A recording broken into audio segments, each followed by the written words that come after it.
उद्देशिका आहे, हे प्रस्ताविका आहे आणि इंग्रजीमध्ये याला प्रिम्बल म्हणतात।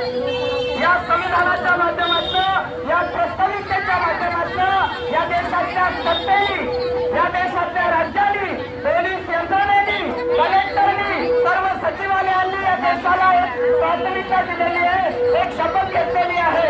काय आहे ती शपथ? आम्ही या देशाचं सार्वभौम, धर्मनिरपेक्ष, समाजवादी गणराज्य निर्माण करू।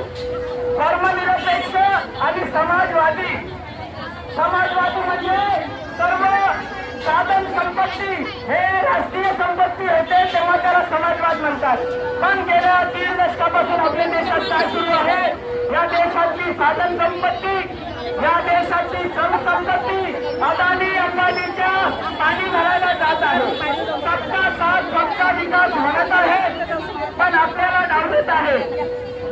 आणि कामगार विरोधी कायदे, शेतकरी विरोधी कायदे, विद्यार्थी विरोधी, शिक्षण विरोधी कायदे आणून आम्हा जनतेला देशोधडीला आणला जात आहे। तुम्ही या सरकारच्या धोरणाविरोधात रोष जंतर मंतरवर बघितलेला आहे।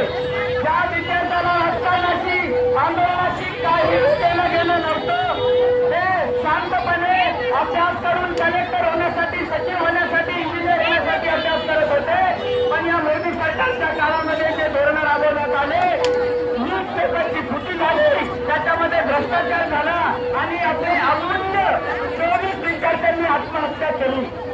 हे दुःख, हे जाणीव एवढी वाढली की सर्व विद्यार्थी आपल्या अभ्यासाचं टेबल सोडून, घरचं टेबल सोडून नंतर मंतरच्या रस्त्यावर जमले, इंग्लंडमध्ये जमले, फ्रान्समध्ये जमले। सर्व भारतीय विद्यार्थ्यांनी मोदी सरकारला होशमध्ये आणण्याचं आंदोलन केलं। या आंदोलनाने आपल्याला प्रेरणा दिली, आदर्श दिलं की महात्मा गांधी, आंबेडकर आणि भगतसिंगांचं प्रेरणा घेऊन आपल्याला शांतीपूर्णच आंदोलन करायचं आहे।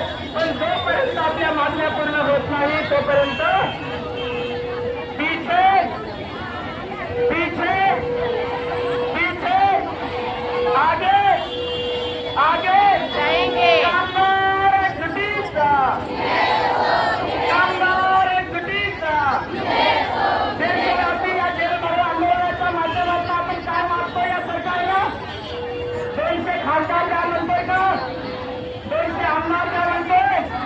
त्या न्यायाधीशांना जसं बिल्डिंग देतात, जमीन देतात, तशी काही जमीन द्या म्हणतोय? आम्ही यांच्या कामाचं दाम योग्य द्या म्हणतोय। काय द्या म्हणतोय?